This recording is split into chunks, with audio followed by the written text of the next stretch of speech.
这些人都是猪八戒，伤害台湾的民主。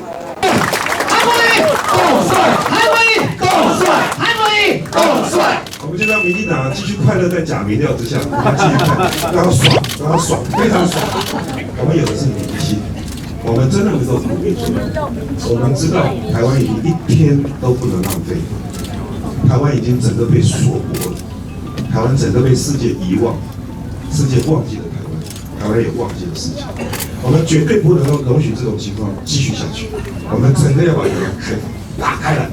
我们一定要让民进党执政的黑白的世界转换为我们国民党重新执政的彩色的世界，让台湾欣欣向荣，一片兴旺。这是张善政院长跟韩国瑜我们共同肩膀上的责任。再次感谢八大企业能够在不惧怕、这么有胆量、胆识的情况下，勇身挺身而出，我们为自己来打一场选战，好不好？好。像这种祸害忠良、捏造重伤、猪八戒，我是形容澳洲的间谍、假共谍案。问题是抹黑完毕这么长的一段时间，这些抹黑的人没有一个跟我道歉的，完全是假共谍案。为什么要这样伤害我？说选举到了，拿2000万人民币给韩国瑜选高雄市长，我用高雄市长这个职务发誓，保证最后一查，原来他是个诈欺犯。我用猪八戒来形容，我想这就代表像这些捏造、重伤、抹黑的剧情，在中间当导演的是谁，男主角是谁，编剧是谁，攻击的时间点是什么时候？这些人都是猪八戒，伤害台湾的民主。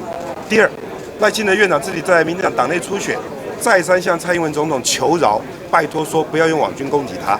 难道这种受苦的过程他没有经历过吗？他要能体谅我的心情啊！如果我们做不对的地方指责没有问题，完全是重伤跟捏造的。当然，这些人我用猪八戒来形容，我觉得一点都不过分。市长今天陈其迈又到高雄去说，喊说要撒币。